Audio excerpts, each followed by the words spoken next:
Extract 2. Dr. Victoria Frankenstein. Date 1800s.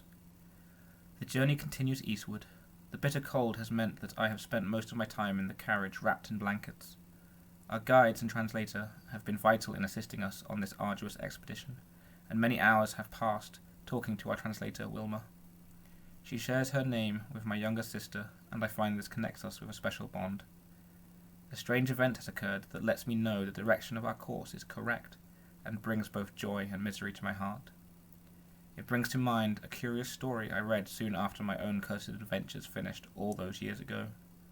The story told of the crew of a ship that was engaged in the exploration to the northern pole. The ship never returned, and the crew were assumed lost in the barren, frozen landscape.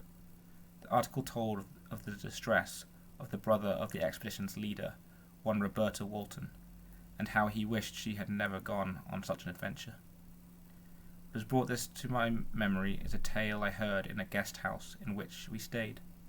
The barkeep pointed out a rugged-looking lady and told us to listen close. The woman told of a legend of the ship of Roberta Walton. She said she came across a woman who told her she had seen the ship frozen into the wasteland far to the north, and on exploration there was not a soul on board. But what was even stranger was the blood-stained giant footprint they had found on the ship, frozen into the wood. When I had heard this, I had to use all my strength to control my wits, and I think Violet may have suspected something, for she looked at me with worry. I dismissed my concern as excitement on hearing such a tale. I turned to the barkeep and inquired about this tale, and she laughed.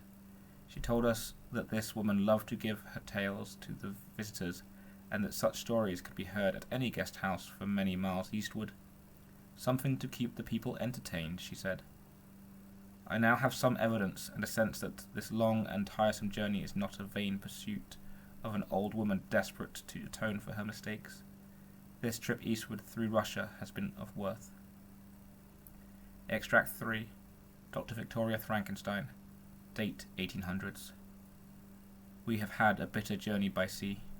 We left mainland Russia and are now on the American continent, not too far from our destination. I reflected many times on all the stories we have heard along the way of mysterious giants and monsters that have stolen livestock or would take children in the night. Arriving here, we purchased rifles, as I pray will be enough to stop my hideous monsters. I have told the group that the weapons are for hunting animals.